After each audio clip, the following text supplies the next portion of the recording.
Bướm báo thù, điệp tử. Chương 1, khởi đầu. Tất cả bắt đầu tại một khu rừng hoang sơ chưa có dấu chân người. Mọi thứ nơi đây rất tuyệt vời, có thể nói là đẹp như bức tranh, và người vẽ nó không ai khác chính là Thượng Đế. Ngài dồn hết tình cảm vào đó, từ ngọn cỏ đến cành cây, cây cổ thụ ngàn năm tràn ngập lá cùng những cánh bướm rập rờn trong ánh nắng. Mọi vật, mọi cảnh thật tuyệt diệu, giống như thiên đường. Nhưng rồi mọi chuyện thay đổi vào một buổi chiều đầu xuân khi tiếng ồn của động cơ vang lên. Và đột ngột có chiếc thuyền cập bến. Cửa mở, lần lượt một nhóm người đi xuống, đưa mắt nhìn quanh. Quả thật nơi đây quá tuyệt. Cả thảy gồm 7 thành viên, 5 người đàn ông và 2 phụ nữ. Trẻ, trung niên đều có, dĩ nhiên không có người già. Sau vài giây ngắm cảnh, người đàn ông có bộ râu xồm xoàm nhất bảo: một nơi đẹp thế này tại sao không có ai đặt chân lên đây? Người phụ nữ đeo cặp kính cận dày cộm, quay qua. Tại ông không biết đấy thôi, hòn đảo này cũng rất kỳ quái. Người ta đồn rằng ở đây các con vật, côn trùng, thậm chí cả cỏ cây đều khác lạ. Chúng có khẩu phần ăn không bình thường. Tiếng điếu thuốc phì phò, ông là người có mái tóc trắng và đen phân rõ nhìn như đường ranh giới, lý giải. Giả sử, tôi ví dụ về loài bướm. Khi là sâu thì chúng ăn lá, lúc thành bướm thì chúng không ăn gì cả, chỉ việc đi tìm bạn đời, giao phối rồi chết. Nhưng nơi này thì khác, lũ bướm trưởng thành sẽ ăn hoa, các côn trùng nhỏ thậm chí là đồng loại để duy trì sự sống, giúp kéo dài tuổi thọ. Thêm một người đàn ông mặc áo khoác dày, gương mặt khó chịu, vỗ tay. Thôi, đừng nói nhiều nữa, chúng ta đến đây để xem xét tình hình khu rừng rồi thông báo cho đám thợ đến san bằng nơi này cho ngài giám đốc xây khu giải trí làm quà sinh nhật tặng con trai, chứ không phải để huyên thuyên đâu. Ông quay ra sau gọi lớn anh kia. Nhanh tay lên một chút. Trên thuyền, vừa nghe quát, anh thanh niên vụng về đem nhanh mấy chiếc túi da to đến chỗ những người nọ, đặt xuống đất. Chẳng bao lâu, họ bắt đầu vào việc. Mọi vật trong khu rừng đều không hề hay biết sẽ có điều khủng khiếp sắp xảy ra, chẳng hạn như cô nàng bướm tím này. Nàng mới lớn, tràn trề sức sống với đôi cánh to màu tím biếc rực rỡ. Nàng đang đi kiếm mồi.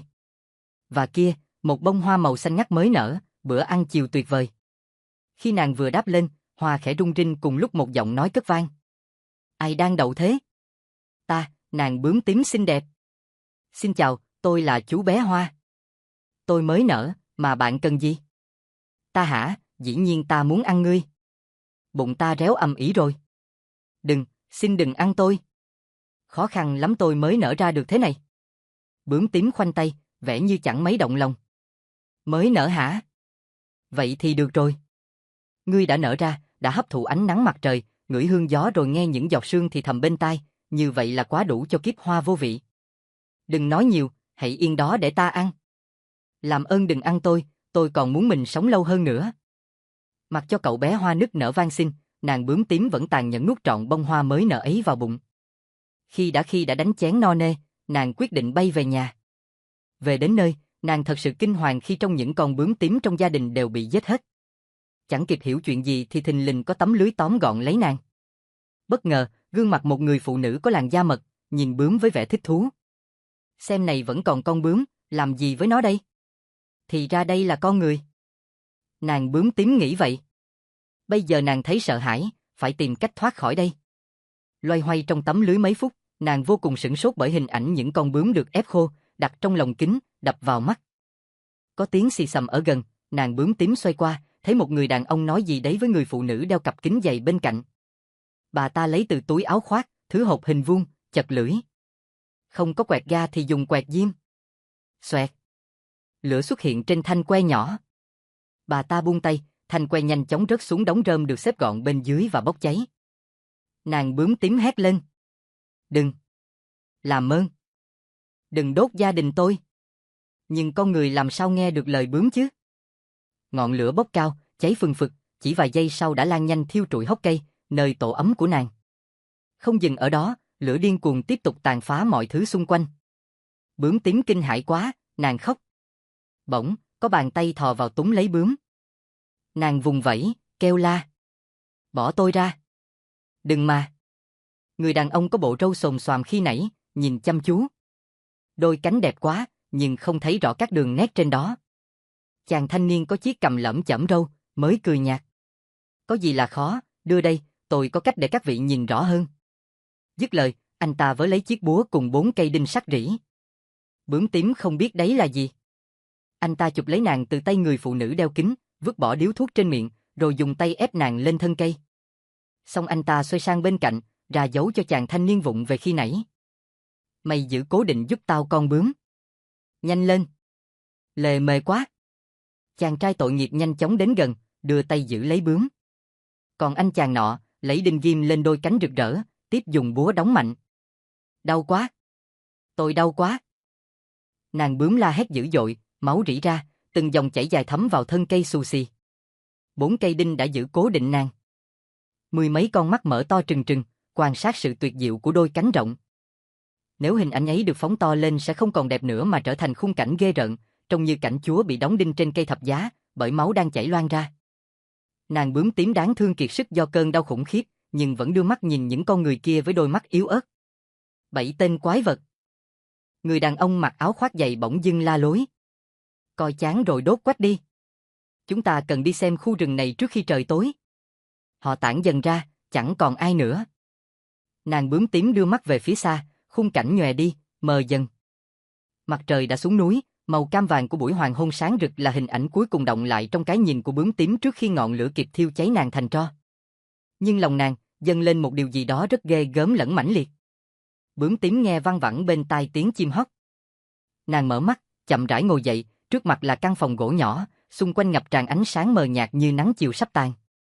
Giọng nói của người phụ nữ vang lên, rất nhỏ, như đang thì thầm. Tỉnh rồi sao? Bà là ai và tôi đang ở đâu? Bướm tím hỏi. Đây là một nơi hoàn toàn tách biệt, cô đã chết, có biết không? Nàng bướm liền nhớ lại khung cảnh buổi hoàng hôn cuối cùng của 3 năm trước. Rất lâu nhưng rõ như in, thậm chí, lúc này nàng vẫn còn thấy sợ. Ta chỉ là bà lão bình thường chẳng có gì đáng bận tâm, cứ gọi ta là bà. Ta vốn thích cỏ cây, côn trùng. Người đời chẳng biết được, chúng cũng có linh hồn, và nếu làm việc tốt chúng vẫn có thể luân hồi chuyển kiếp. Nàng bướm tím đảo mắt nhìn một lượt cốt để tìm người đang trò chuyện với mình. Ngay bên trái nàng là cánh cửa giấy có khung bằng tre, bóng ai bên kia vách in lên trong liêu xiêu. Nàng lại bà cất tiếng.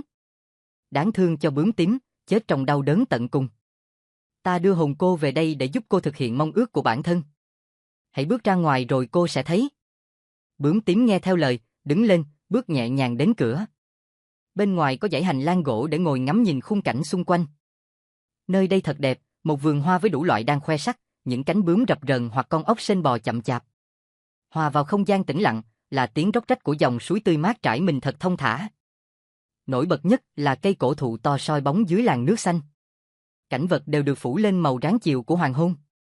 Tiếng bà lại cất lên, thật rõ. Những thứ cô thấy chỉ là linh hồn. Ta hồi sinh, làm chúng sống lại lần nữa đồng thời cho chúng sự lựa chọn để quyết định cuộc đời mình. Nghĩa là bây giờ tôi có thể làm điều gì tôi muốn. Mắt bướm tím thẫn thờ. Đúng, và ta sẽ không can thiệp vì đó là chọn lựa của cô. Vậy thì trả thù. Đó là điều tôi muốn.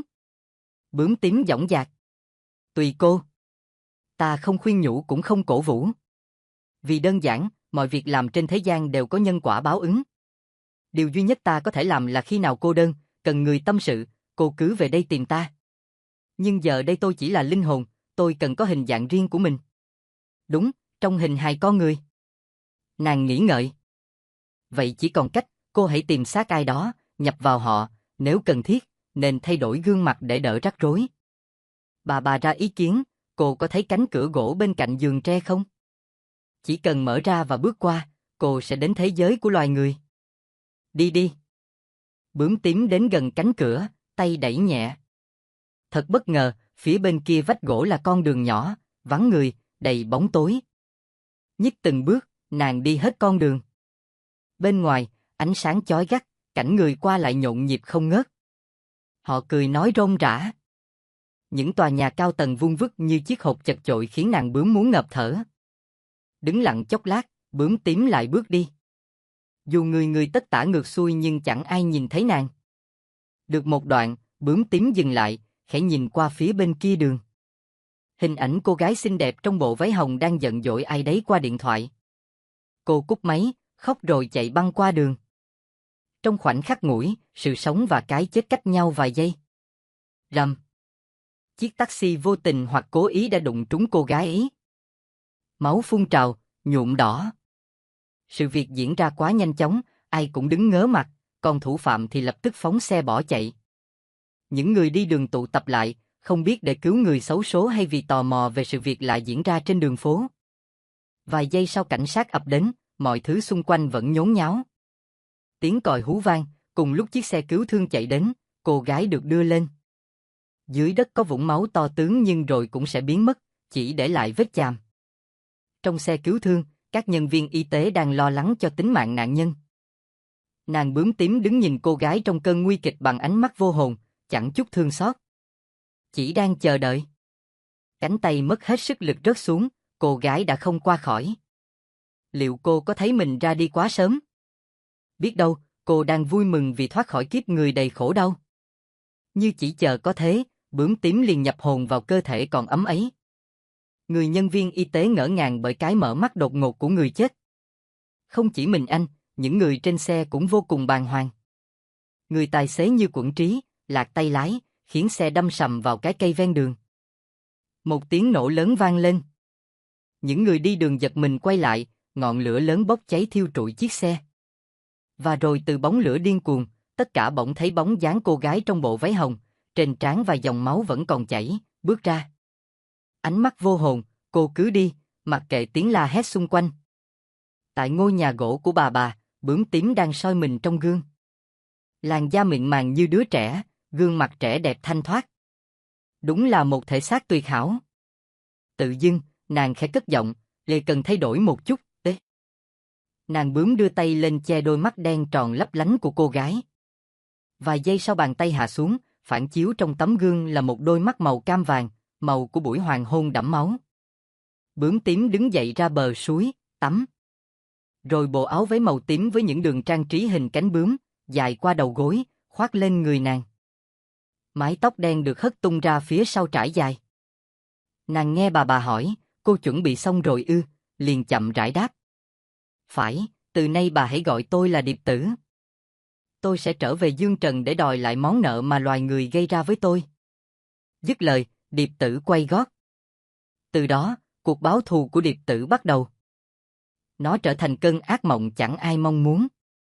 Liệu cuối cùng mọi thứ sẽ ra sao? 3 năm sau, tất cả được tái hiện. Bướm báo thù, Điệp Tử. Chương 1-2, Người tình. Một buổi sáng đẹp trời, tại công ty Hậu Vinh, các nhân viên đang rầu rĩ. Gương mặt ai cũng buồn bã chán chường. Dạo gần đây công việc làm ăn cứ thua lỗ, các đối tác chẳng còn dám chi trả một đồng nào nữa, công ty càng lúc càng trượt dốc. Chợt giọng ai quát tháo ầm ĩ ở bên trong.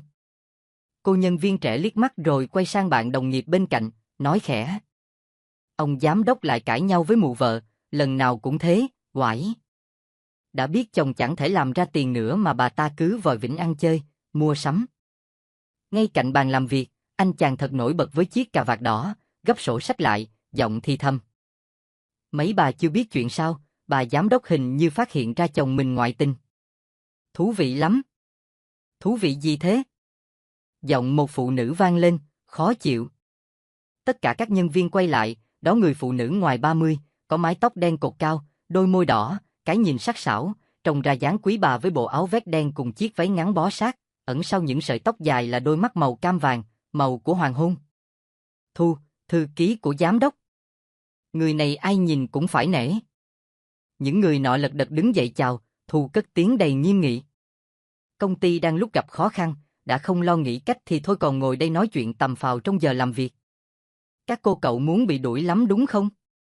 Có cần tôi trình với giám đốc? Những người nọ cười xòa, đồng thanh. Chị Thu bớt giận, chúng tôi không dám nữa, mong bỏ qua cho. Đừng để tôi phải thấy cảnh tượng lúc nãy một lần nữa. Khi nào công ty này sụp, thì lúc ấy tha hồ ra quán buôn chuyện. Hừ. Dứt lời, cô thư ký rời đi. Các cô cậu nhân viên trẻ nhìn nhau, lè lưỡi. Thu bước nhẹ nhàng dọc theo hành lang. Bây giờ con đường này trở nên vắng vẻ vì nhân viên mỗi lúc một ít lại. Kẻ thì bay sang nơi khác tốt đẹp hơn, kẻ thì viện cớ gia đình có việc xin nghỉ vài tuần sau đó cũng dông tuốt. Được đoạn, Thu dừng lại, đưa mắt nhìn xung quanh, nở nụ cười. Sớm muộn gì cái công ty thối này cũng tiêu thôi. Cô thư ký quay qua đối diện là cánh cửa phòng giám đốc, tấm kính nhỏ trên cửa phản chiếu một phần gương mặt cô. Trong tích tắc, bóng dáng Điệp Tự ẩn hiện trong hình hài đó. Mở cửa, Thu bước vào, tiến đến bên bàn, cất tiếng chào giám đốc. Chiếc ghế xoay lại, trước mặt cô là ông già với bộ râu xồm xoàm. Cô đấy à Thu, chuyện đối tác thế nào rồi? Rất tiếc, tôi đã cố hết sức nhưng mọi thứ có vẻ đã bế tắc. Sau lần sản phẩm đồ chơi của công ty bị đánh giá kém chất lượng thì không còn đối tác nào muốn tiếp tục với chúng ta nữa. Cứ dây dưa thế này, tôi e là... Rầm. Ông Quốc, vị giám đốc lớn tuổi, đập tay xuống bàn thật mạnh, quát. Chết tiệt! Sao lại như thế? Bọn chúng không nhớ ai đã giúp chúng lúc khó khăn ư? Bây giờ tôi gặp nạn thì quay lưng bỏ đi, làm ơn mắc oán. Ngài đừng tức giận, không tốt cho sức khỏe, mọi chuyện rồi sẽ đâu vào đấy. Ông Quốc ngã lưng ra sau, tay đặt lên trán, nhịp thở nghe mệt nhọc. Những lúc phiền muộn thế này tôi chỉ muốn ở bên cạnh Smiley thôi. Khỉ thật, bà vợ đa nghi của tôi hình như biết tôi cặp bồ với một cô gái. Thu giấu nụ cười kín đáo, nói khẽ. Giám đốc đừng lo, nghi thì vẫn là nghi thôi. Đã có tôi nghĩ cách thì còn lâu phu nhân mới tìm được cái đuôi của ông. Phải công nhận cô là quân cờ đắc lực của tôi.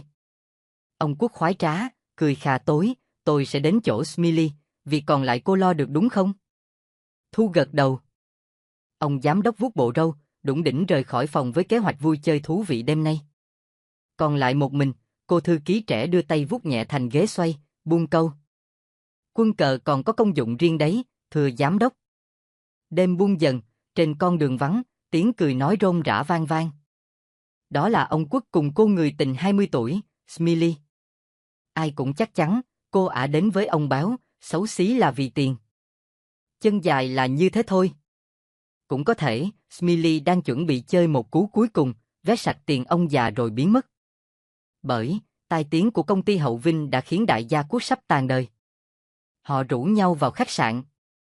Thám tử Tư xuất hiện đầy rẫy, những tay săn ảnh đó nhờ vậy mà được bộn tiền. Trước cổng nhà ông Quốc, ngôi biệt thự sang trọng nằm ngoài đường lớn, người trùm mũ đen kín mít nhẹ nhàng nhét thứ gì đấy vào hòm thư.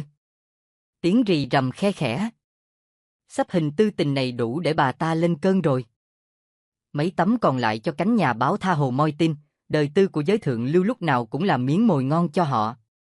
Sáng hôm sau, sự kiện đại gia Quốc nuôi tình nhân trẻ 20 tuổi, người đáng làm con cháu ông được in trên trang nhất của tờ báo. Không cần phải nói, ông già chẳng biết giấu mặt đi đâu. Lúc rời khỏi khách sạn, ông Quốc lên xe riêng, chạy một mạch đến công ty. Bình thường ông vẫn hay ghé qua nhà, nhưng lần này thì... Bà Đỗ vốn đa nghi nên hay ghen, đã thế tính tình không được bình thường. Nếu ông Quốc về nhà lúc này thì giám cá sẽ bị bà làm ầm ĩ lên ngay. Trong phòng giám đốc, ông Quốc lo sợ, đi tới đi lui. Hừ, bắn chết thằng nào đã chụp hình lén bố mày.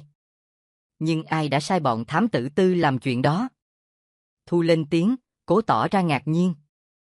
Tôi thấy làm lạ, giám đốc đã rất cẩn thận khi ra ngoài, thậm chí còn cải trang.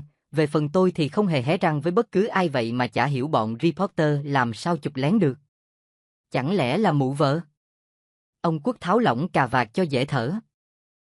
Nếu bà chủ biết chuyện thì với tính cách nóng như lửa, bà ấy đã gặp ông cãi còn một trận rồi. Dù gì đây cũng là chuyện nhà, chẳng ai ngu dại đồn ra cho thiên hạ biết. Thế thì ai? Chỉ có người trong cuộc mới hiểu rõ, không phải ông, không phải tôi, không phải bà chủ vậy thì chỉ còn là cô ta. Trong đầu vị giám đốc già đột ngột hiện lên hình ảnh một người. Lẽ nào là Smiley? Rất có thể. Ngay từ đầu Smiley đến với ngài chẳng qua chỉ vì tiền, đây nhất định là cú chơi cuối cùng để tống tiền ngài, tung những bức hình tư tình. Còn ả đó dám làm thế sao? Gần đây, tôi có cho người điều tra về Smiley, và phát hiện cô ta đang cặp bồ với một gã thanh niên hư hỏng, mắc nợ chồng chất, chắc cô ta mồi chài ngài để vét tiền cho gã tình nhân trả nợ. Ông Quốc vò tờ giấy trong tay, đầy nghiến. Hừ, con ả chết tiệt. Tôi đã tin ả, vậy mà. Phải dạy con ả hám tiền đó bài học. Nhưng bây giờ tôi mà ra đường thế nào cũng bị nhòm ngó. Thu đặt tay lên môi, lời gợi ý được thốt ra, vậy tôi có cách này. Vài phút sau, Thu rời phòng giám đốc. Đi dọc lối hành lang, cô nhẹ nhàng lấy điện thoại di động, bấm số gọi. Alo, bà Đỗ phải không? Tôi là ai không quan trọng, bà hãy nghe rõ, tối nay 7 giờ tại công ty Hậu Vinh, chồng bà sẽ hẹn hò với tình nhân Smiley, Nếu muốn xem tuồng hay thì đến đúng giờ nhé, tại phòng giám đốc. Cúp máy, Thu nở nụ cười thỏa mãn. Đưa tay lấy ra tấm hình chụp lão ông Quốc cùng Smiley hôn nhau say đắm trong khách sạn, khẽ nhếch mép. Xoẹt. Tấm hình tư tình bị xé nát, cô gái trẻ vò vò, vứt thẳng vào sọt rác. Đứng một hồi lâu, Toàn xoay gót thì có điều gì khiến Thu quay qua. Gần gốc cây cổ thụ, những chiếc lá rơi bẻ bàng trong gió, một gương mặt dần hiện ra. Cậu bé tầm 16 tuổi, mái tóc đen mềm mại bay xòa, đôi mắt tròn, buồn thẳm ẩn chứa tâm sự hướng thẳng về phía cô. Nhìn vài giây, Thu tự nhủ, về sao lại có trẻ em ở công ty? Chẳng chút bận tâm, cô thư ký liền cất bước. Dõi mắt theo bóng dáng cô gái biến mất sau khúc ngoặt hành lang, cậu bé nọ giơ tay lên, cổ tay có đeo chuỗi hạt, những hột đen và trắng xen lẫn. Cậu buột miệng. Cuối cùng tôi đã tìm thấy cô, Điệp Tử. Tối hôm ấy, vầng trăng khuyết ẩn hiện sau đám mây đen, trời sẽ mưa. Khi đã đóng chặt cửa, Smiley lao đến ôm cổ ông Quốc, làm nũng. Cứ tưởng anh không muốn gặp em nữa. Sao nào, bị tung tin như vậy mà anh không sợ mụ vợ giết hả? Ông Quốc thả rơi điếu thuốc. Hà có giỏi mấy thì cũng chỉ là đàn bà. Bà ta biết thì làm được gì chứ? Cũng phải, nếu không có anh bà ta làm sao thành bà chủ được? Đừng bàn về chuyện này nữa, đêm nay cứ tận hưởng cho đã. Smiley nhìn lão người tình rồi cả hai cười lớn. Tiếng cười ghê rợn xuyên thấu cả màn đêm. Ông Quốc hướng con mắt sói về phía Smiley đang thoát y, bảo. Lần trước anh có nói sẽ sớm ly dị với mụ vợ rồi cưới em thấy thế nào? Không cần phải vội thế đâu, hãy chờ sự việc này lắng dịu rồi tính. Ném nhanh mảnh vải cuối cùng xuống đất, cô gái trẻ đến gần lão giám đốc, cười ngọt ngào, khiêu khích. Bất ngờ ông Quốc đẩy ngã cô nàng xuống salon, chưa hết ông còn vung tay tát vào mặt ả, đanh giọng. Con thối! Mày sợ tao cưới mày rồi, mày không thể trốn theo thằng đó chứ gì? Sao anh lại đánh em? Còn bảo em trốn theo ai? Ông Quốc cười nhạt nhẽo, tung sắp hình vào người tình, về mày xem đi. Smiley cầm mấy tấm hình lên xem, trong đó chụp cô cùng một chàng thanh niên vừa đi vừa nói cười vui vẻ. Smiley liền ngước nhìn lão giám đốc. Anh hiểu lầm rồi, đó là anh trai em. Anh của mày à? Hừ, thối tha này. Lão già lại tát mạnh vào mặt Smiley, tưởng tao già thì dễ qua mặt lắm chứ gì. Vét tiền tao hả, con khốn. Ông Quốc kéo nhanh sợi dây nịt ngay lưng quần, tay kéo căng, cười cợt. Vậy hôm nay, ông già này sẽ cho mày biết tay. Phản chiếu trong đáy mắt kinh hãi của Smiley, hình ảnh ông Quốc giơ cao sợi dây nịt đen lên cao, bắt đầu giáng xuống. Tiếng chạm của sợi nịt vào da thịt nghe thật lớn, chát chúa, liên hồi và mạnh bạo. Bên ngoài, mưa đã rơi nặng hạt. Hòa vào đó, tiếng la hét của một cô gái cùng giọng cười khoái chí của gã đàn ông. Hét đi! Lớn lên! Xem ai sẽ cứu mày, con ả thối! Quá hoảng loạn, Smiley xô mạnh lão giám đốc rồi lao ra khỏi phòng dù trên người không mảnh vải che thân. Huỳnh huỵch! Huỳnh huỵch! Bàn chân cô gái chạm lên nền đất lạnh, hối hả.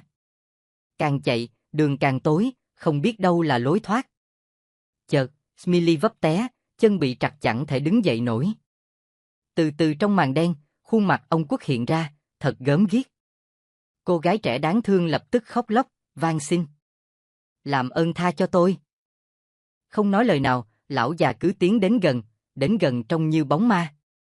Hải hùng, Smiley nhổn người, với tay về phía trước, kêu cứu. Thạc. Sợi dây nịt quấn vào cổ Smiley, ông Quốc ở phía sau dùng hai tay siết chặt, giọng rầm rì hệt ma quỷ. Dám xô tao hả? Đừng mơ, mày sẽ không thoát khỏi đây được đâu. Chết đi, mày thật đáng chết. Mày chết đi. Smiley cua quạng, cổ bị ghi siết mạnh mẽ bởi một gã đàn ông, mà lúc này chẳng khác gì một con thú hung hãn. Khó thở. Cô vùng vẫy trong tuyệt vọng, nhưng được vài giây thì ngừng lại. Ông Quốc thả tay ra, Smiley ngã xuống đất bất động, mắt trợn ngược còn miệng há hốc. Chết. Lúc này lão giám đốc như chợt tỉnh, nhìn xuống thấy xác Smiley nằm dưới chân. Bàng hoàng vì chẳng rõ mình vừa làm gì, tại sao lại ra tay giết người, ông Quốc điên loạn chạy đi. Vừa tới cửa công ty thì ông trượt ngã, hình như dưới sàn có gì ướt ướt. Giơ tay lên xem, ánh sáng le lói soi rõ bàn tay nhuốm đỏ. Máu. Máu của ai? Sợ hãi cực độ, ông Quất mở toang cánh cửa. Đập vào mắt ông, trên nền cỏ xanh dưới làn mưa lớn, là xác bà Đỗ bị đâm, máu loang thành vũng. Vết máu được kéo dài từ bên trong ra đến ngoài, lem luốc trên nhánh cỏ ướt. Không nghĩ ngợi, ông chạy đến gần, rút dao ra khỏi người vợ, máu văng tung tóe lên mặt, miệng gọi thất thanh. Bà ơi! Bà bị sao vậy? Ai đã làm chuyện này? Vừa lúc ấy, xe cảnh sát chạy đến. Cảnh tượng mà cảnh sát trông thấy là giám đốc Quất, áo dính đầy máu, tay phải cầm dao, hung khí gây nên cái chết của bà Đỗ. Tiếp đến, họ tìm thấy xác của Smiley, bên cạnh có sợi dây nịt đen nằm vung vãi. Trước lúc bị lôi vào xe cảnh sát, ông Quất bỗng ngước mặt lên trời, dưới màn mưa tầm tã trắng xóa, hình ảnh cô gái trẻ mặc chiếc váy tím bay lơ lửng xuất hiện. Đôi mắt màu cam vàng của buổi hoàng hôn đẫm máu. Cái nhìn băng giá như đâm xuyên qua tim lão giám đốc. Những chiếc xe cảnh sát lao đi mất hút. Điệp Tử nhìn theo, cười thích thú. Đúng lúc, một giọng nói lạnh như băng len lỏi trong từng hạt mưa. Thì ra Điệp Tử trở về Dương Trần là để trả thù. Điệp Tử xoay lại, một bóng dáng bay lơ lửng giữa không trung, đối diện ngay trước mắt cô. Là cậu bé mái tóc đen bồng bềnh trưa nay, đang nhìn cô chăm chú. Bướm báo thù, Điệp Tử. Chương 2, nhẫn cưới. Đang đêm, trước cổng một ngôi nhà khang trang, chiếc xe hơi màu xanh chạy về. Cửa xe mở, cô gái mái tóc nâu tầm 27 tuổi bước xuống. Mùi dầu thơm tỏa ra từ người cô thật nồng. Khoác chiếc túi lên vai, cô nhẹ nhàng kéo tóc ra để không bị vướng. Ngôi nhà vẫn cứ im lặng, buồn tẻ như mọi khi, tất cả quá buồn chán. Đi vào trong, vừa tháo chiếc giày gót cao màu đỏ chót xong thì đèn bỗng mở sáng. Chồng cô, ông Phan, ngồi trên ghế từ lúc nào, nền nhà đầy tàn thuốc. Hẳn người chồng 40 tuổi này đã chờ vợ rất lâu. Bây giờ, đồng hồ điểm gần 1 giờ sáng vậy mà điều đó không khiến cho cô vợ trẻ Hạnh bận tâm. Tiếng Phan vang lên, không lớn nhưng đủ để người ta hiểu ra sự bực bội. Em đi đâu đến tận giờ này mới về? Hạnh đáp dửng dưng. Chẳng phải lúc trước anh đâu bận tâm gì đến tôi, sao hôm nay lại lo thế? Đấy là câu trả lời à? Phan liếc sơ bộ dạng của vợ, đã có chồng thế mà ra đường ăn mặc phong phanh, ở nhà còn con cái, sao không lo cho nó? Hạnh bước lên bậc thang, ngáp dài. Tôi mệt lắm, có gì đợi sáng mai hãy nói. Tiếng cửa phòng đóng lại, Phan siết chặt tay, nghiến răng rồi cua đổ các thứ trên bàn. Những đồ vật lăn lông lốc, bể nát. Mọi thứ thật tồi tệ, vào tháng trước, ông bị mất việc chỉ vì thằng chủ bơm xùm mà chảnh chọe chả xem ai ra gì. Tiếp đến vợ ông không biết sao lại thay đổi tính tình, thường ra ngoài và về rất khuya. Phan luôn cố gắng để giữ cái nhà này, nhưng giờ đây điều đó mong manh quá. Phải làm sao? Ông thả người xuống ghế, nhắm mắt lại, tay đặt lên trán mỏi mệt. Bên ngoài, Điệp Tử đứng trên cành cây đưa mắt nhìn vào cửa sổ để mở, nghĩ rằng lần trả thù này không cần nhúng tay quá nhiều làm chi. Khi một thứ đang ở trên cao mà chơi vơi thì chỉ cần cái búng tay rất nhẹ cũng đủ làm nó sụp đổ. Tuy thế, thức ăn muốn ngon thì đôi lúc nên thêm gia vị đặc biệt. Hôm sau, Phan ngồi ở trạm xe buýt, trên miệng ngậm miếng bánh mì. Ông xem báo, chuyên mục phải để ý là việc tìm việc làm. Mất việc thì kiếm cái khác làm chẳng thể ở không mãi. Chính vì quá chăm chú vào mấy dòng chữ đen dày đặc khiến Phan lỡ mất chuyến xe buýt mặc dù ông đã ngồi như đinh đóng cột tại trạm từ nãy giờ. Xui xẻo cứ dồn dập. Nhìn mãi chả thấy công việc nào thích hợp, chán nản. Chợt, chủ đang kiếm việc. Phan ngước lên, cô bé gái tóc cắt ngắn, ép sát vào gương mặt tròn, nụ cười xinh cùng đôi mắt màu cam vàng, rất kỳ lạ.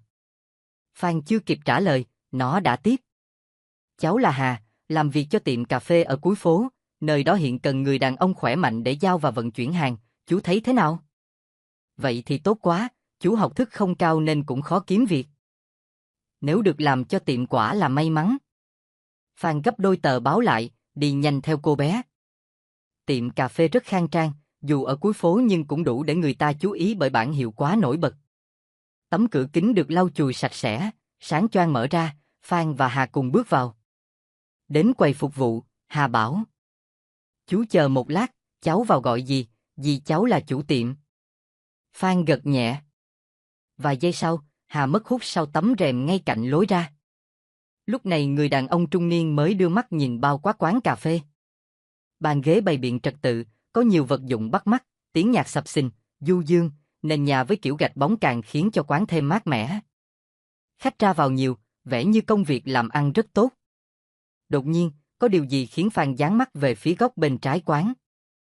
Một cặp tình nhân, nhưng nơi ấy khá tối làm hạn chế tầm nhìn của ông.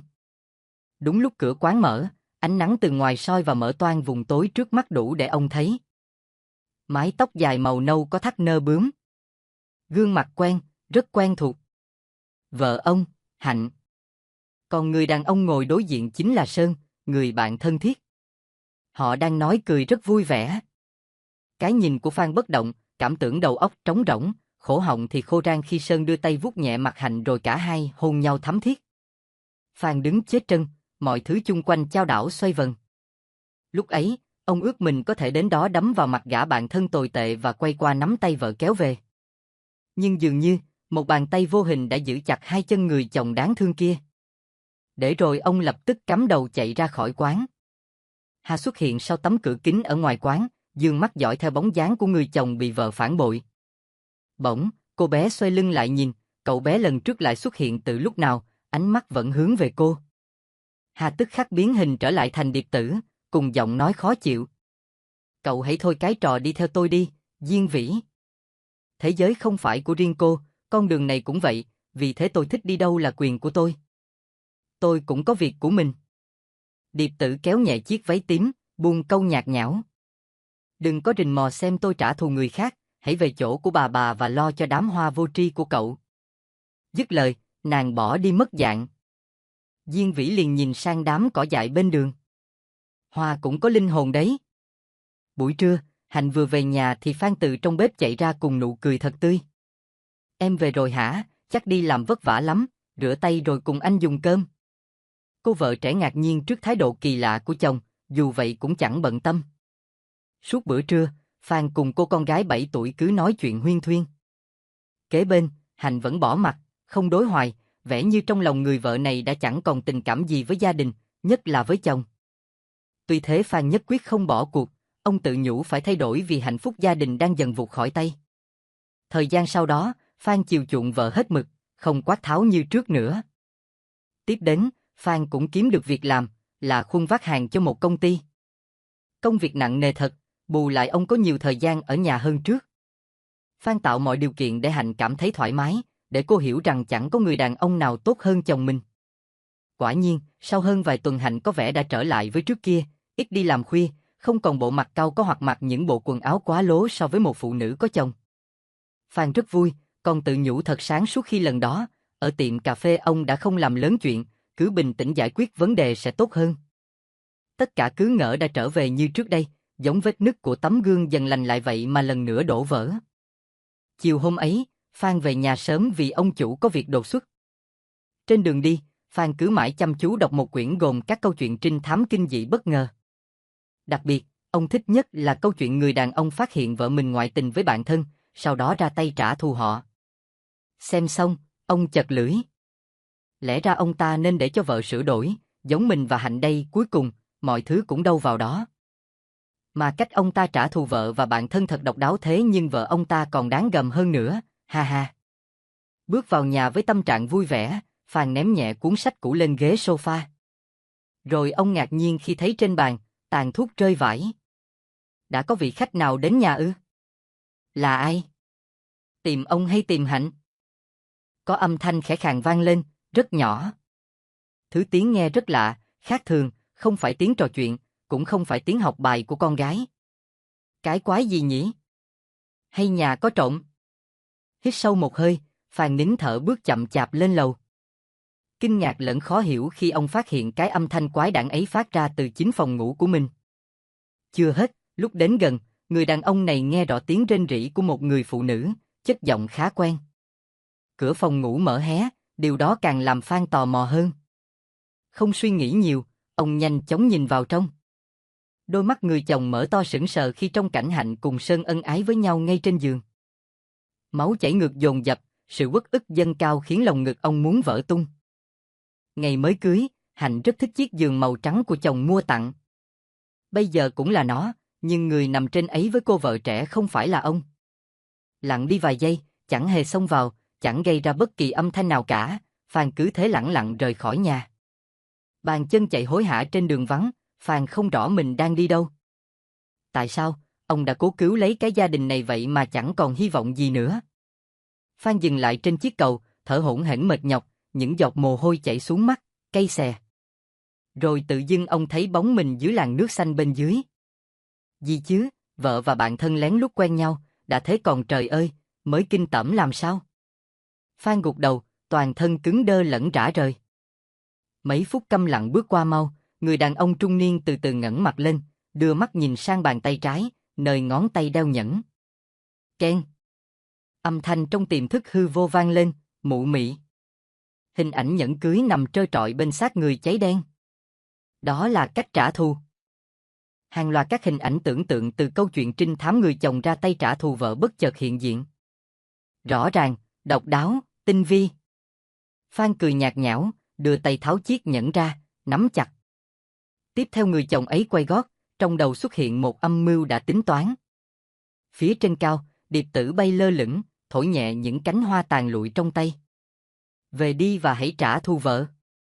7 giờ tối, Hạnh lại đi làm ca đêm. Chiếc xe màu xanh lao ra đường, Phan trở vào nhà, ông đã gửi con sang nhà nội, con bé sẽ ngủ ở đó đêm nay. Vài phút sau, chuông cửa reo, Phan bước ra mở cửa. Phía sau tấm cửa kính là gương mặt Sơn. Chào ông bạn cũ, mày dạo này thế nào? Phan cười, cốt ra vẻ bình thường mời bạn vào nhà. Sơn đủng đỉnh đi vào, ngồi phịch xuống ghế sofa, điếu thuốc được châm, hút phì phò. Vợ mày đi làm rồi sao? Phan không trả lời, chỉ rót rượu vào ly rồi đưa cho gã bạn thân. Sơn uống cạn, đưa tay lau nhẹ môi, cười khẩy. Tháng trước tao tình cờ gặp vợ mày, trông hấp dẫn lắm. Phan nhìn nét mặt trơ tráo của gã, sự căm phẫn sôi sục trong lòng. Sơn ngã người ra sau, thở những vòng khói lởn vởn, hỏi. Mày hẹn tao đến đây để làm gì? Vấn đề này đợi sang ngày mai rồi mày sẽ hiểu. Khi Phan đứng dậy thì Sơn đột nhiên thấy đầu choáng váng, say sẩm. Cơn mê kéo đến khiến gã bại trận, ngã lăn ra ghế bất tỉnh, điếu thuốc hút dở lăn tọt xuống sàn nhà lạnh lẽo. Phan liền kéo thốc Sơn đến gần bức tường, để gã dựa lưng vào đấy. Ông mở cánh cửa tủ trong nhà bếp, bất ngờ khi từ bên trong, một xác người ngã nhào ra ngoài. Xác một người hàng xóm mà chiều nay Phan đã hạ thủ ông ta. Chẳng do thù oán gì hết, chỉ để phục vụ cho việc trả thù. Phan lôi xác chết đến gần chỗ Sơn còn mê man, với lấy thùng xăng đã chuẩn bị sẵn dưới ghế, đổ lên cái xác, rồi ông bật quẹt ga. Xác người hàng xóm bốc cháy. Phan đứng nhìn, ngay bàn tay xác chết, ngón đeo nhẫn bị cắt mất. Nửa tiếng, Phan dập lửa, giờ đây cái xác đã cháy đen thui, chẳng thể nhận diện ra là ai. Theo kế hoạch, Phan vào bếp, đeo găng tay, lấy con dao bén ngọt vừa mua lúc trên đường về nhà. Người đàn ông đáng sợ ấy tiến đến gần cái xác cháy đen và bắt đầu chặt. Những phần cơ thể đứt lìa, cái xác rời rạc, trông đến kinh người. Xong xuôi, Phan xoay lưng lại, đặt tay trái lên bàn, tay phải giữ con dao, từ từ kề thứ kim loại trắng giả lạnh băng lên ngón tay đeo nhẫn của mình. Ông cắn răng, chịu đựng cơn đau, mồ hôi túa ra như tắm. Ngón tay đeo nhẫn đứt lìa, máu văng tung tóe khắp mặt bàn. Ông băng vết thương, rồi cẩn thận đặt con dao vấy máu vào tay Sơn. Phan cầm ngón tay có đeo nhẫn cưới của mình, thả rơi xuống sàn, cạnh cái xác. Vậy là xong, Phan rời khỏi nhà, không quên mang theo cuốn tiểu thuyết trinh thám. Ông sẽ hủy nó để không ai có thể biết ra âm mưu này. Vài ngày sau, báo đăng tin, một nam nhân viên bất động sản ra tay giết người. Nạn nhân tên Phan. Xác người được phát hiện tại nhà riêng, vì cháy đen nên không nhận diện được nhân dạng, dù vậy vẫn có thể tiến hành xét nghiệm ADN. Thế nhưng do cảnh sát tìm thấy ngón tay đeo nhẫn nằm gần đó, xét nghiệm vân tay thì đúng là của Phan, cả máu trên con dao cũng là của ông. Sơn bị tử hình về tội giết người, thiêu xác. 1 tháng trôi qua, vào buổi chiều như thường lệ, trong nhà Hạnh ngồi trầm ngâm, đôi mắt không chớp cứ nhìn chằm chằm vào người đối diện. Thật bất ngờ, người đó lại là Phan. Ông lén trở về nhà khi hay tin Sơn bị xử tử được 1 tuần. Vậy là anh đã đổ tội cho Sơn? Hạnh cất tiếng. Hắn đáng bị như thế. Anh trả thù chúng tôi. Lần đầu tiên phát hiện cô cùng hắn lén lút qua lại, tôi đã bỏ qua vì nghĩ trước đây mình đã không tốt với cô. Sau đó tôi cố gắng thay đổi, chiều chuộng cô vậy mà thật trơ trẽn. Phan cười giễu, nhưng giờ gã Sơn chết rồi, tôi thấy hả dạ. Còn cô sẽ làm gì? Tức giận, đánh, mắng nhiếc tôi ư? Cứ làm đi. Trái với những suy nghĩ của Phan, Hạnh chỉ im lặng, cúi đầu. Những giọt nước mắt muộn màng rơi dài, trông cô vợ trẻ thật tội nghiệp. Em biết mình có lỗi nhưng vì sao anh làm thế? Em đã định chia tay với Sơn, thế mà muộn rồi, anh sẽ bị phát hiện, đến lúc anh đi tù thì em phải làm gì, em xin lỗi. Bất động đến đờ người, Phan cảm giác có điều gì len lỏi trong cơ thể khi thấy vợ gục đầu khóc nức nở. Lúc đến đây, ông cứ ngỡ Hạnh sẽ giận dữ, đánh ông, thậm chí còn báo cảnh sát. Nhưng mọi thứ lại hoàn toàn khác, trong dáng vẻ tức tưởi của Hạnh, lòng Phan yếu mềm hẳn. Lẽ ra ông nên chờ đợi, đợi Hạnh kết thúc với Sơn. Phan đã tự làm hại mình. Nhẹ nhàng đứng dậy, ông đến gần đưa tay ôm vợ vào lòng. Hạnh vẫn khóc nghẹn ngào. Quan sát cảnh đó từ bên ngoài, Điệp Tử nhìn không chớp mắt, khẽ nhếch mép. Tối, hai vợ chồng dùng bữa với nhau. Con gái được gửi sang nhà nội, hai vợ chồng muốn vui vẻ cùng nhau trong đêm nay để quên hết mọi chuyện. Họ ôn lại những việc cũ, nói cười thân mật. Khi Phan uống cạn ly rượu, mới bảo. Anh nghĩ kỹ rồi, gia đình ta sẽ đi đến một nơi khác, sẽ chẳng ai biết rằng anh còn sống, em thấy thế nào? Tốt thôi, nhưng em nghĩ anh khó lòng làm được điều ấy. Phan nhíu mày rồi đột nhiên ly rượu trên tay rớt xuống, ông thấy cơ thể rã rời không còn sức lực. Hạnh cười nhẹ, trên tay cầm một con dao sắc lẻm. Cô vợ trẻ bây giờ không còn giống như buổi trưa, khóc lóc đáng thương, mà thay vào đấy là vẻ mặt ghê rợn, đáng sợ. Hạnh từ từ tiến đến chỗ Phan đang lả người, ánh mắt người đàn ông trung niên đầy sợ hãi bởi thứ kim loại trên tay vợ sáng lóe. Lần cuối cùng, trước khi Phan bị Hạnh giết chết và thiêu xác, cô vợ đã nói một câu thật kinh hoàng. Xin lỗi anh yêu, thế này là chấm hết. Đừng tưởng cái trò đổ tội của anh là em không biết, em cũng đọc cuốn tiểu thuyết độc đáo kia, vậy giờ em sẽ như người vợ trong câu chuyện ấy, ra tay giết lại anh để trả thù cho tình nhân. Rất tiếc, em yêu Sơn chứ không phải anh. Dù sao anh cũng chết rồi, có chết thêm lần nữa cũng đâu có sao.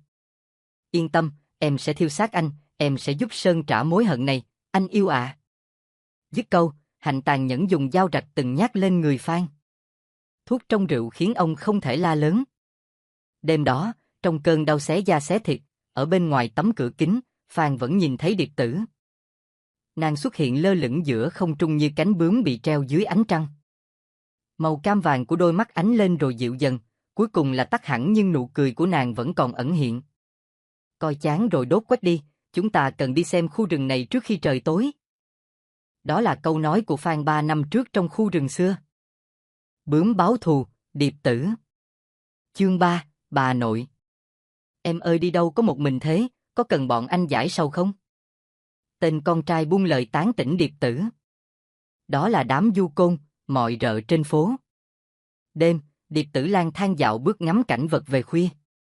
Con người thật kỳ lạ, buổi tối lẽ ra nên đi ngủ vậy mà họ còn chơi đùa tấp nập hơn ban ngày. Điệp Tử, cái nhìn không chớp, cất tiếng lạnh băng. Tránh xa tôi ra. Hãy biến đi và đừng để tôi thấy mặt các ngươi. Tên nọ lập tức cười vang. Tụi bay nghe chưa, con gái bây giờ dữ dễ sợ, nhưng như vậy bọn anh mới thích. Mấy tên nọ nhìn nhau khoái trá, rồi một trong số chúng giơ tay về phía Điệp Tử toan giữ lấy tay nàng thì đột ngột có giọng nói cất lên. Đừng có đụng đến bạn gái người khác. Tất cả đồng loạt quay ra sau, một chàng thanh niên ngoài 20, tầm vóc cao lớn, gương mặt sáng sủa rất cuốn hút người khác. Anh từ từ tiến lại gần. Tên du côn hết mặt, hắn giọng. Mày là thằng nào, muốn nhúng mũi vào chuyện của tao hả? Nếu như bình thường thì tôi đã chẳng bận tâm rồi nhưng vì các người đụng đến bạn gái tôi nên lẽ nào tôi làm lơ? Anh đáp thản nhiên, vẻ như chẳng bận tâm đám côn đồ có những 4 tên. Tên nọ định đôi co tiếp thì một gã khác nắm chặt tay áo hắn, chật lưỡi. Thôi đi mày, bạn gái của nó đụng làm gì? Đến ba tìm vài em ngon hơn. Nghe bạn bảo chí lý và một phần không muốn gây chuyện rắc rối nên hắn bấm bụng im im, vài giây sau bỏ đi cùng lũ bạn. Thật là mới tí tuổi đầu đã xất xược. Anh thanh niên thở ra, xong quay qua đối diện với Điệp Tử, cười dịu dàng. Em đi một mình vào đêm khuya rất nguy hiểm, nhà em ở đâu anh sẽ đưa về. Điệp Tử dương mắt nhìn chàng trai xa lạ tốt bụng, nhất là nụ cười thân thiện đó. Anh tên Mạnh Khôi. Thùy. Thùy. Thùy. Cô con dâu trẻ chạy vội xuống dưới nhà, vừa gặp mẹ chồng, thì hỏi. Dạ mẹ, có chuyện gì vậy à? Bà Hồng xoay qua, nâng cặp kính dày xệ xuống cánh mũi, nét mặt cau có. Gọi bao nhiêu lần bây giờ mới xuống, phải nhanh nhẹn lên chứ. Bây đã đi đón thằng Tuấn về chưa? Thùy lau tay vào miếng tạp dề, bảo. Dạ con có gọi điện nhờ chú Danh đón giúp Tuấn rồi. Con bé Thảo đang bệnh nên con không thể bỏ mặc nó. Ống gì? Từ sáng đến giờ chắc cũng đã hạ sốt rồi chứ, mau đón thằng Tuấn đi. Tên Danh đó tao chẳng yên tâm chút nào. Trời lại sắp mưa, thằng Tuấn mà bị bỏ lại ở trường thế nào cũng khóc. Dù thương con gái đang sốt nhưng trước thái độ hằn học và dục dã của mẹ chồng khó tính khiến Thùy chẳng thể từ chối. Cô bèn tháo tạp dễ, lẳng lặng lấy cây dù xanh. Trước khi ra khỏi nhà, cô không quên nhắc. Mẹ trông con Thảo giúp con. Mắt bà Hồng liếc lên, biết rồi. Thùy mở toang cửa, mưa đã buông hạt, cô căng dù rồi đi nhanh, bước chân trông nặng trĩu. Thảo mệt mỏi rời phòng, còn bé choáng váng đặt chân lên bậc cầu thang gỗ, xuống dưới nhà. Vừa thấy bà nội, cô bé 12 tuổi rụt rè cất tiếng. Bà ơi, mẹ cháu đâu ạ? Bà Hồng dửng dưng, mặt trên trán cháu gái mồ hôi không ngừng tuôn ra. Mẹ mày đi rước thằng Tuấn rồi.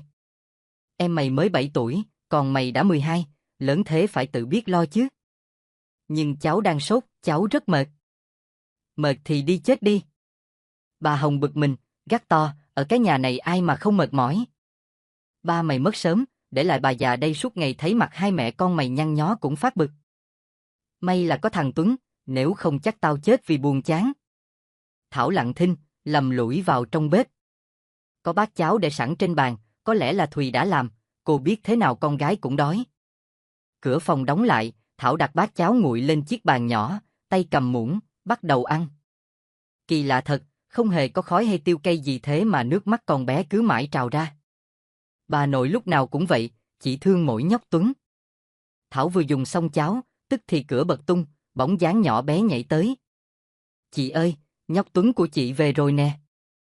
Đó là Tuấn, nó cười rạng rỡ, vòng tay ôm chặt người chị gái. Thảo với lấy khăn, lau lau mái tóc ướt nước của thằng em nghịch ngợm. Mưa lớn lắm hả em? Sao có mẹ rước mà còn bị ướt như vậy? Tuấn chẳng bận tâm điều đó, chỉ hỏi đầy lo lắng. Nghe mẹ nói chị bị sốt, chị hết mệt chưa? Thảo cười gật đầu, em trai nó ngoan lắm. Tuấn mới 7 tuổi nhưng rất hiểu chuyện. Chợt Thùy xuất hiện, đưa mắt nhìn bát cháo trên bàn, dịu dàng. Thảo, ăn no thì uống thuốc đi con. Tuấn vào phòng bà nội, bà mong con lắm. Tuấn sụ mặt, trông buồn cười. Nó đứng dậy, lẻo đẻo theo mẹ đi xuống nhà. Trước khi rời phòng, thằng bé còn ngoái nhìn chị lần nữa. Thảo thở ra, mệt mỏi ngã lưng xuống giường. Bên ngoài mưa vẫn rơi, ngày càng nặng hạt. Ở ngôi nhà gỗ, Điệp Tử ngồi ngoài hành lang, đang dùng tay búng những hòn bi tròn. Vẻ như đây là trò chơi ưa thích của nàng. Tiếng bà khẽ khàng. Có tâm sự sao, Điệp Tử? Bà nhìn thấu tim tôi ư? Không, nhưng nghe âm thanh va chạm của mấy viên bi ta nhận ra ngay, lòng có tâm sự mới không chú tâm vào việc đang làm.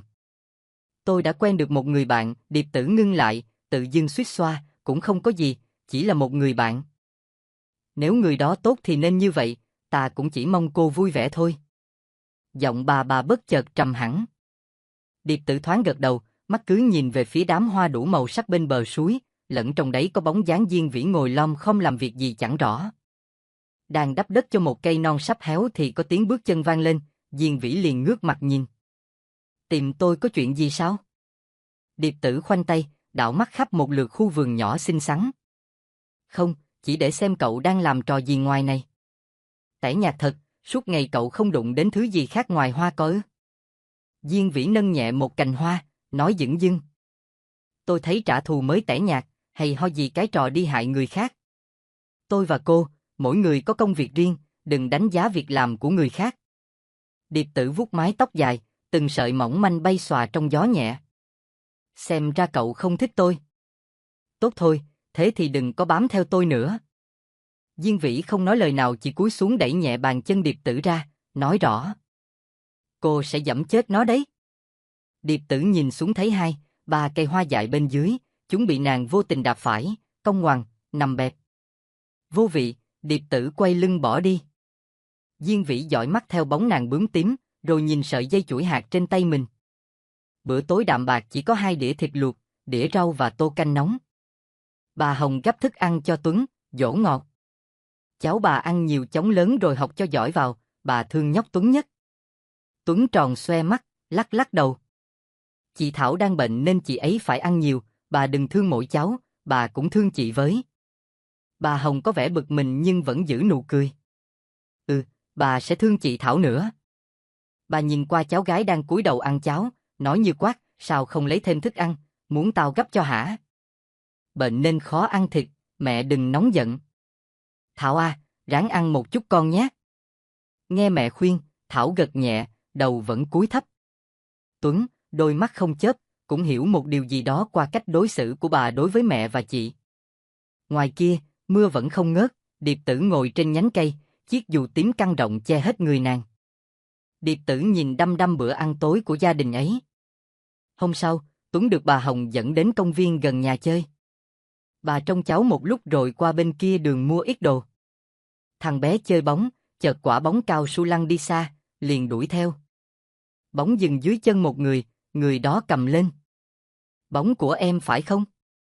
Tuấn nhìn chị gái mặc chiếc váy tím, từng sợi tóc dài đen mượt buông xõa trên bờ vai, đặc biệt màu mắt cam vàng khiến đứa trẻ ngạc nhiên, thích thú.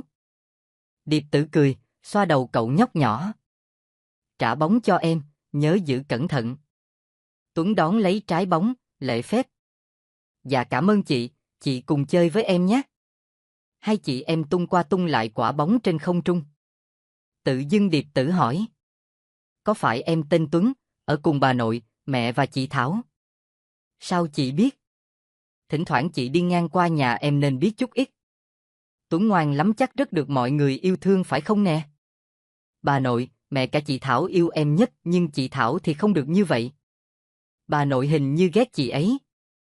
Đôi mắt to của Tuấn trùng xuống, bà cũng không thích mẹ, sau cái lần mẹ đứng nói chuyện với chú lạ mặt kia. Bà mắng mẹ không biết giữ thân, nhóc Tuấn chẳng rõ điều đó nghĩa là gì nhưng chắc bà không thích. Em không muốn bà cứ la mẹ và chị Thảo đâu. Điệp Tử im lặng, thỉnh thoảng nhìn gương mặt trẻ con đang buồn bã của Tuấn, một ý nghĩ thoáng qua mơ hồ. Chiều, trời lại đổ mưa. Qua cửa sổ phòng khách, bà Hồng ở trong đưa mắt nhìn ra ngoài.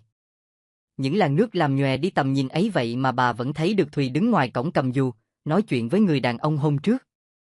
Cái nhìn căm phẫn của người già, bà nghiến răng, ê đồ mất nết. Sau đó Thùy trở vào nhà. Bà Hồng đảo mắt sang hai đứa cháu ngồi xem tivi. Tắt tivi đi. Thảo dẫn thằng Tuấn về phòng cho nó làm bài. Bà nhìn qua con dâu, còn cô, theo tôi vào phòng. Tất cả y theo lệnh bà. Vài phút sau, đang làm bài ở trong phòng, hai chị em nghe tiếng quát tháo bên dưới. Tôi đã bảo không được gặp thằng đó. Cô là dâu sao không biết giữ thân chứ? Mẹ nói gì thế, chúng còn không có gì hết. Đừng hòng qua mặt tôi. À, chồng chết sớm nên thấy cô đơn hả? Cô muốn bỏ bà già chồng này theo trai chứ gì? Xin mẹ đừng như vậy, anh ấy là bạn cũ, đến đây công tác nên tiện ghé thăm con. Dối trá này. Đồ mất nết. Bốp. Xoảng. Tiếng động lớn khiến Thảo lẫn Tuấn hốt hoảng chạy ra ngoài. Chúng thấy mẹ từ dưới nhà bước lên lầu thật nhanh, tay che trán như dấu dòng máu chảy dài. Thùy tức tốc chạy vào phòng đóng cửa lại. Thảo tức tối đi gặp bà nội. Bà, sao bà đối xử với mẹ cháu như vậy? Mày câm đi, mẹ mày mất nết. Bà Hồng liếc nhìn, miệng mắng nhiếc.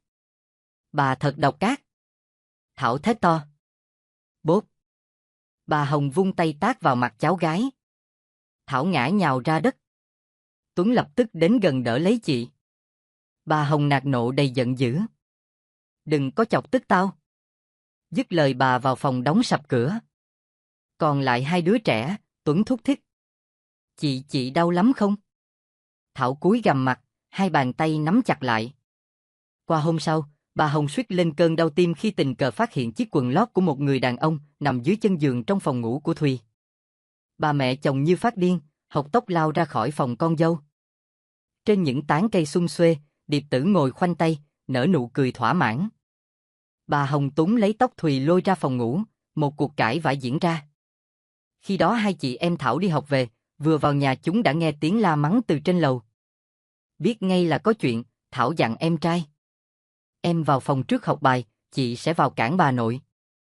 Dù lo lắng nhưng Tuấn đành nghe lời. Cất cặp lên bàn, nó ngồi phịch xuống giường, sau ngày nào bà và mẹ cũng cãi nhau, buồn quá chừng. Đang ngồi ủ rũ chợt Tuấn nghe có tiếng va chạm lớn rồi không gian tự dưng vắng lặng, tiếng cãi vã tắt hẳn. Hay bà và mẹ đã làm lành với nhau? Nghĩ vậy, Tuấn mừng rỡ chạy đi đến phòng mẹ. Mở toang cửa, thằng bé kêu lớn, ê mẹ ơi! Trời ơi! Tuấn kinh hãi khi thấy người mẹ trẻ nằm bất động dưới sàn, máu từ đầu chảy loang một vũng. Cậu nhóc 7 tuổi lao đến, không ngừng lay gọi. Mẹ! Mẹ sao thế? Mẹ đừng chết! Đừng bỏ Tuấn, mẹ ơi! Tuấn bật khóc nức nở. Cùng lúc, một tiếng động lạ lại vang lên, không chần chừ, thằng bé rời phòng đi dọc theo lối hành lang, nước mắt vẫn rơi lã chã. Từ trên cao, đưa mắt nhìn xuống, cảnh tượng đập vào nó là bà nội đang bóp chặt cổ Thảo. Bà già 50 tuổi này vô cùng khỏe khiến cô bé không đủ sức kháng cự. Bà nội! Bà Hồng giật mình quay lại, thấy cháu trai đứng trên bậc thang nhìn về phía mình, bà liền bỏ tay ra. Thảo ngồi dậy, ho sặc sụa. Bà đứng lên, miệng cười cười. Tuấn, không phải như cháu thấy đâu. Bà không giết mẹ cháu, vì quá giận nên bà lấy gậy đánh mẹ cháu nào ngờ trúng vào đầu. Tuấn mở to mắt bần thần. Tiếp đến, giọng Thảo mệt mỏi vang vang. Chạy đi Tuấn, chạy mau. Bà định giết chị, em chạy đi. Sửng sốt thêm lần nữa, Tuấn đứng đờ người, nỗi kinh hãi hiện lên trong đáy mắt. Bà nội nó bị điên rồi sao? Về phần bà Hồng, bà từ từ nhích từng bước lên bậc thang, đến chỗ Tuấn đứng, miệng cứ nói lảm nhảm. Bà sẽ không giết cháu. Bà yêu nhóc Tuấn nhất, lại với bà nào? Bà Hồng đã giữ được bả vai cháu trai. Đột nhiên lúc ấy, mắt bà mở thao láo bởi thấy bóng dáng Điệp Tử bên ngoài khung cửa sổ sau lưng Tuấn. Nàng vén nhẹ mái tóc, đôi mắt cam vàng sang quắc lên cùng câu nói nguyền rủa, bà chết đi. Và cũng trong khoảnh khắc ngắn ngủi đó, không hiểu vì sao hình ảnh Điệp Tử ẩn ẩn hiện hiện trong người Tuấn, chính vì thế thằng bé vừa hét vừa đẩy mạnh. Bà chết đi. Bà Hồng trượt chân ngã ra sau rồi rớt mạnh xuống dưới, đầu đập vào cạnh bàn ở gần, máu phun trào. Thân hình ống nhách của bà ngã nhẹ nhàng xuống sàn nhà trắng tinh. Đôi mắt trắng dã nhìn lên mái trần, miệng bà lẩm bẩm không nên lời. Tuấn là con trai, lại còn giống ba nên bà thương nhất. Thảo bật dậy, sợ hãi chạy lên ôm chầm lấy em trai. Còn Tuấn vẫn đứng nhìn bàng hoàng, tay siết chặt vạt áo chị. Bên ngoài, Điệp Tử biến mất, chẳng còn chút dấu vết. Bà Hồng chết, đầu gục sang bên, mắt mở trừng trừng. Kết cục, bà lại bị chính đứa cháu trai yêu quý nhất sát hại. Bướm báo thù, Điệp Tử. Chương 4, em gái. 7 giờ tối, bệnh viện Phước Lộc, phòng 308, bệnh nhân Hương, 12 tuổi. Chàng trai ngoài 25 tuổi tên Vĩ, ngồi nhìn thẫn thờ. Ánh mắt anh bất động, mệt mỏi vô định. Trên chiếc giường trắng, cô bé gái nhắm mắt, những sợi dây trong suốt chằng chịt luồn vào cánh tay. Hương gặp tai nạn lúc 12 tuổi, sau đó trở thành người thực vật. Cuộc sống của con bé được kéo dài và duy trì trong 6 năm qua nhờ những dung dịch như nước, thức ăn bơm vào người. Lẽ ra Hương đã 10 tuổi nhưng hình dáng bên ngoài vẫn là một đứa trẻ. Dường như cơ thể bất động ấy đã ngừng sống trong mấy năm qua. Vĩ là anh trai của Hương, hai anh em sớm mồ côi cha mẹ, anh phải làm việc vất vả để trả viện phí cho em gái. Nhưng cho đến nay, tình hình chẳng có gì lạc quan. Vĩ ngồi trên chiếc ghế cao gần giường bệnh, nắm lấy bàn tay nhỏ bé, gầy guộc của em. Anh nhắm mắt, gục đầu như đang cầu nguyện. Bên ngoài, Điệp Tử nhìn vào khe hở cánh của phòng, cái nhìn không chớp, đứng yên. Người y tá xuất hiện từ xa, ắt hẳn là đi kiểm tra xem bệnh nhân đã ngủ hết chưa. Điệp Tử liền nhanh chóng biến mất. Ngoài đường gió lạnh, có vẻ sắp sang đông nên khí trời khô hanh. Những bóng người bước đi nhanh, sau một ngày làm việc vất vả người ta chỉ muốn về nhà vùi vào chăn ấm, ngủ thật ngon. Phía bên kia đường, Điệp Tử ngồi nhìn đàn kiến, lâu lâu có đợt gió lạnh thổi qua khiến vài con bị rớt xuống đất. Bỗng, cây kẹo bông gòn đưa ra trước mặt, Điệp Tử xoay qua thấy gương mặt Mạnh Khôi mỉm cười. Sao em ngồi ở đây vậy? Lạnh thế này không về nhà ư?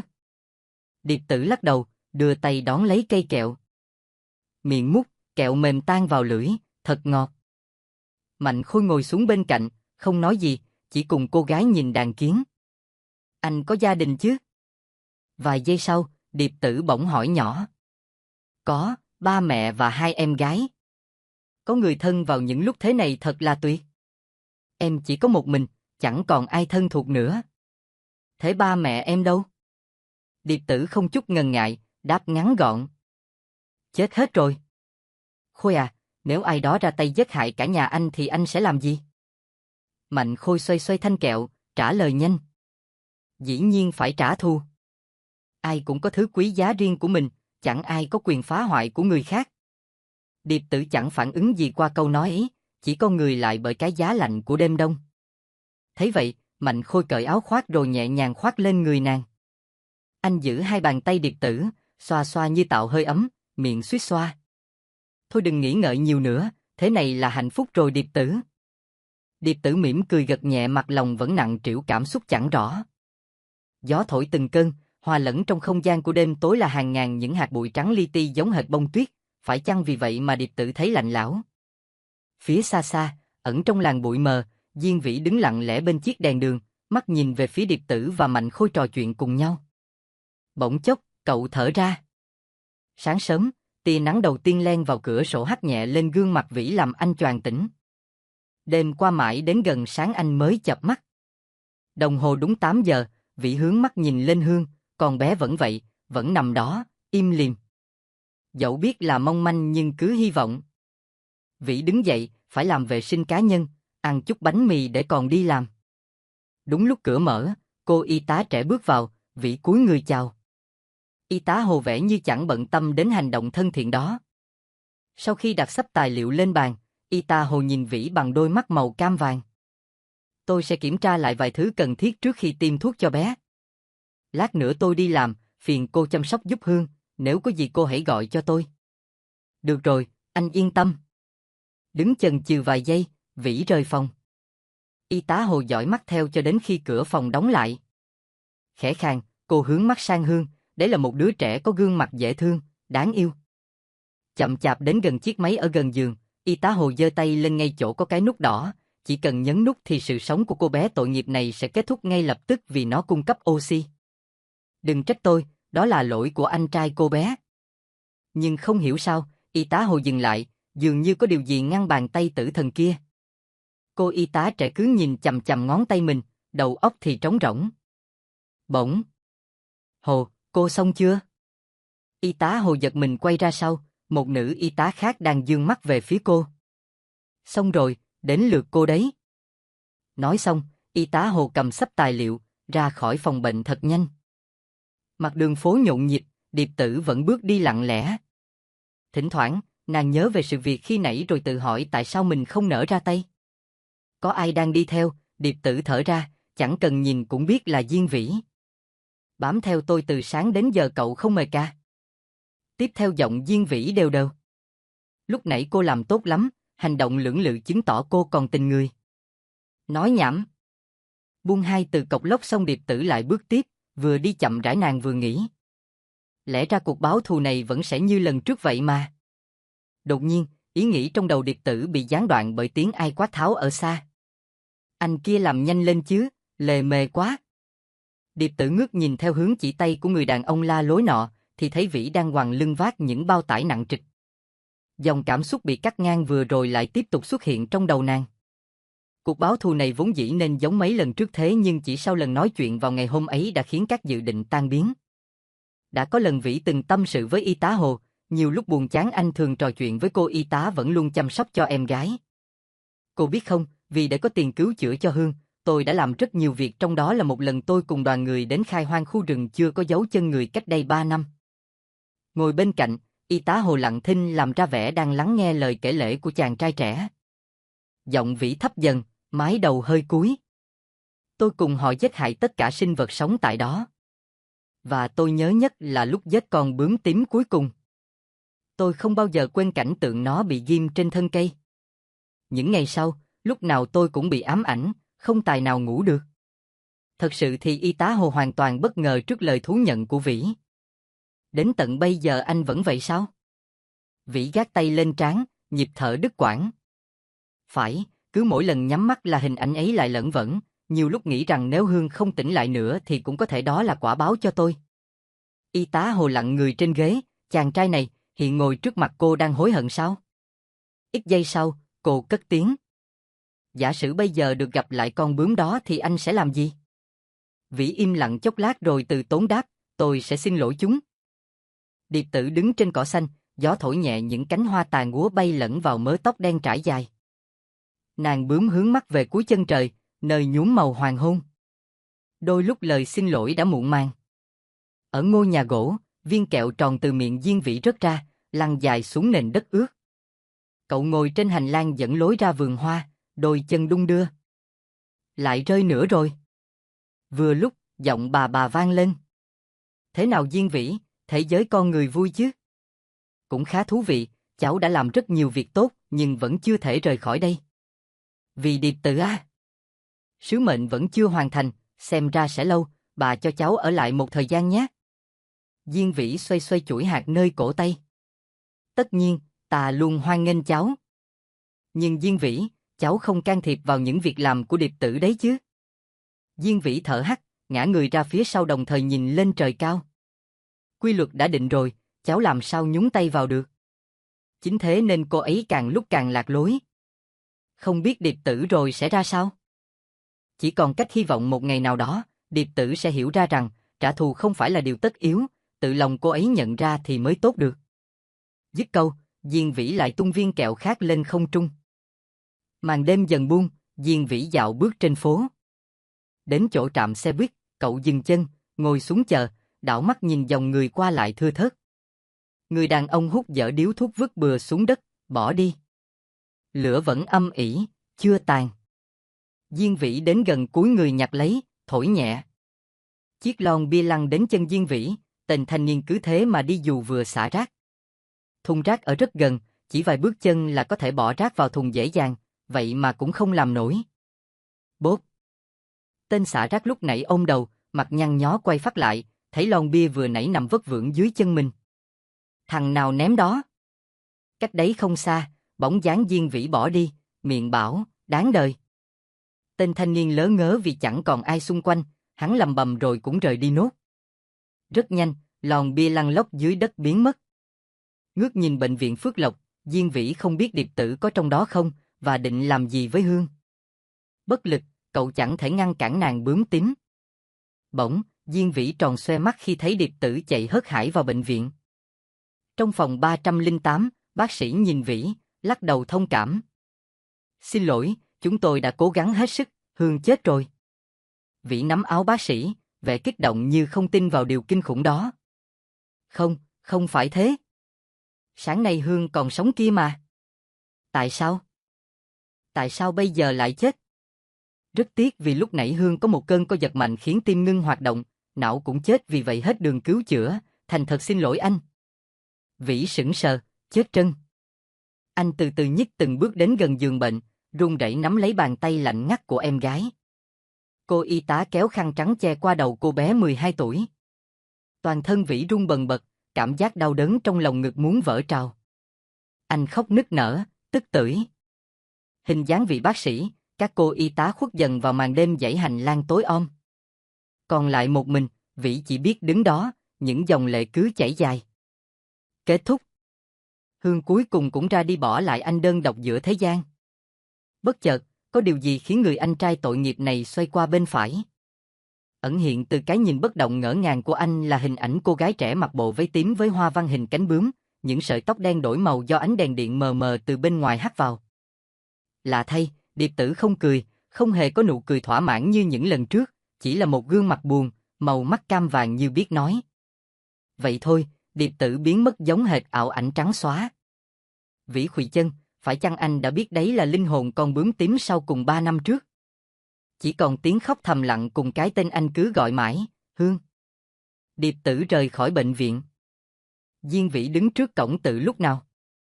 Chẳng nói gì thêm, Điệp Tử cất bước. Đêm nay trời vẫn lạnh, mà không, lạnh hơn đêm qua nữa cơ. Điệp Tử đi phía trước, Diên Vĩ theo sau. Tự dưng, cậu nhìn chiếc xe thức ăn bên đường bốc khói nghi ngút.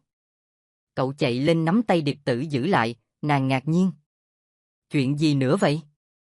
Trời lạnh thế này ăn cái gì cho ấm bụng là tuyệt nhất, đi theo tôi. Diên Vĩ kéo nàng bướm vào xe thức ăn. Hai người ngồi xuống bàn, chỉ vài phút thôi, ngay trước mặt chúng đã có đĩa cá viên chiên, đĩa đậu hũ nướng cùng 2 bát cháo nóng.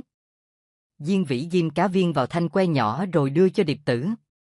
Ăn đi, tôi đãi. Đón lấy que viên chiên, nhưng mắt Điệp Tử cứ nhìn Diên Vĩ, rồi cậu nói nhạt. Tôi không thuốc cô đâu mà sợ. Điệp Tử phì cười rồi đưa cá viên lên miệng cắn nhẹ, khói bốc ra từ bên trong nhân khiến nàng không ngừng suýt xoa. Nóng quá nhưng rất ngon. Thế thì ăn nhiều vào.